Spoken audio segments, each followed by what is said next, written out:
the 100 commandments. Bismillahirrahmanirrahim. Assalamualaikum warahmatullahi wabarakatuh. Let's continue our discussion.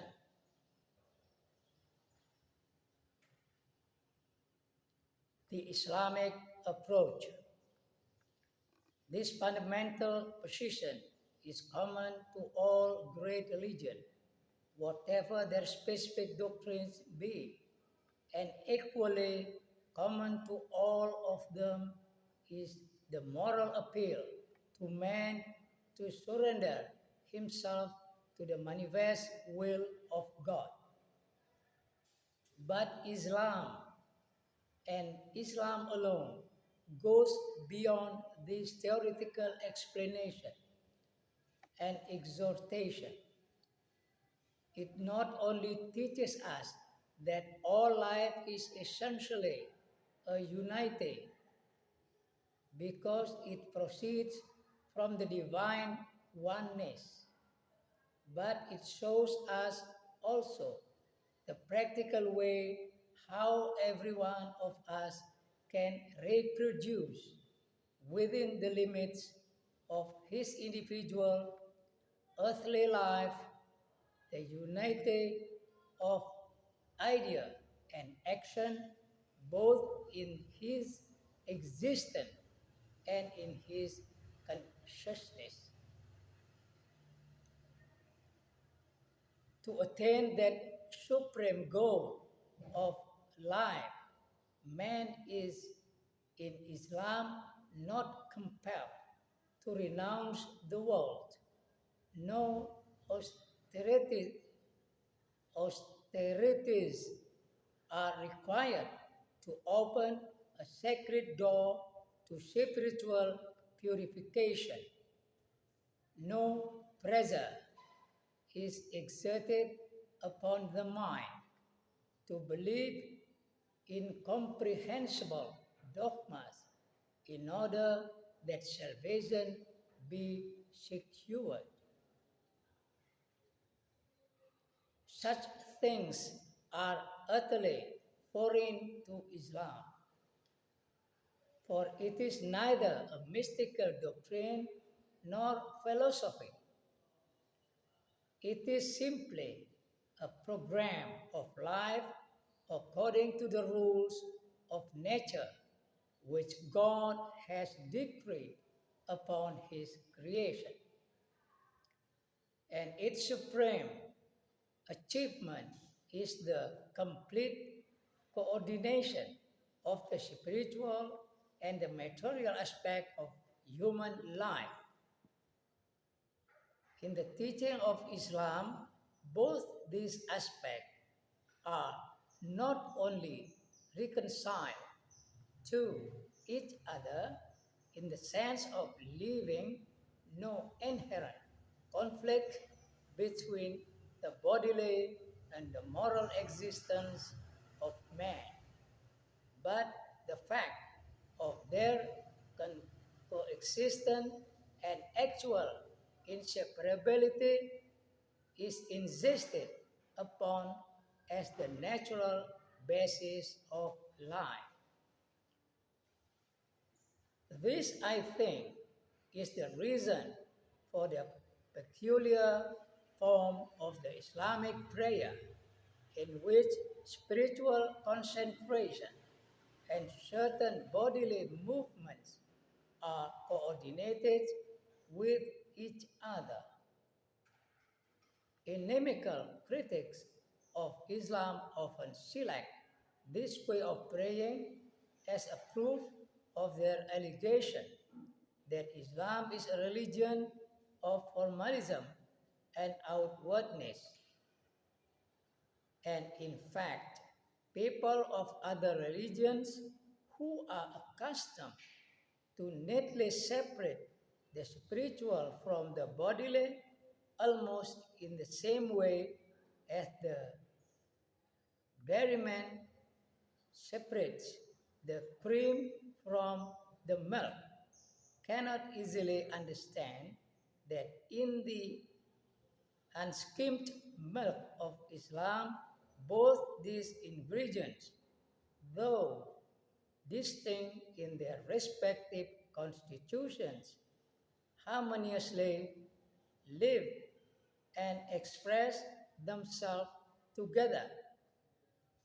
In other words, the Islamic prayer consists of mental concentration and bodily movement because human life itself is of such of, of such a composition, and because we are supposed to approach God through the sum total of all the faculties He has bestowed upon us.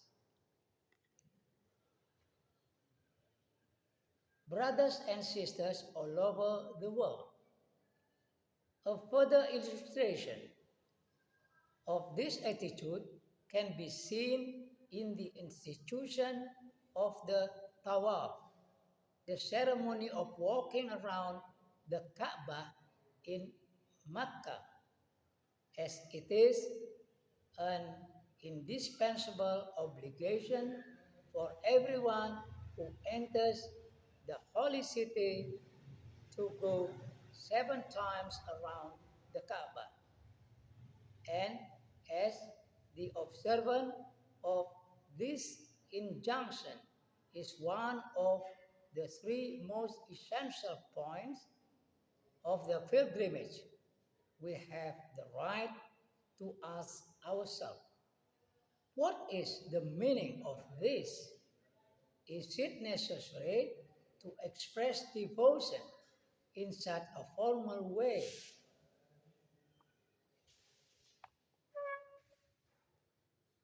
The answer is quite obvious. If we move in a circle around some object, we thereby establish that object as the central point of our action. The Kaaba, towards which every Muslim turns his face in prayer, symbolizes the oneness of God. The bodily movement of the pilgrims in the Tawaf symbolizes the activity of human life. Consequently, the Tawaf implies that not only our devotional thought, but also our practical life, our actions and endeavors must have the idea of God and His oneness for their center, in accordance with the words of the Holy Quran. I have not created jinn and man, but that they should worship me. The Holy Quran, Surah 51, verse 56. Thus, the conception of worship in Islam is different from that in any other religion. Here, it is not restricted to the purely devotional practices, for example, prayers or fasting, but extend over the whole of man's practical life as well. If the object of our life as a whole is to be the worship of God, we necessarily must regard this life in the totality of all its aspects as one complex moral responsibility. Thus, all our actions, even the seemingly trivial ones, must be performed as acts of worship, that is, performed consciously as constituting a part of God's universal plan. Such a state of things is for the man of average capability a distant ideal, but is not but is it not the purpose of religion to bring ideal into real existence, to bring the solemn into the sign? The position of Islam in this respect is unmistakable. It teaches us, firstly, that the permanent worship of God in all the manifold action of human life is the very meaning of this life.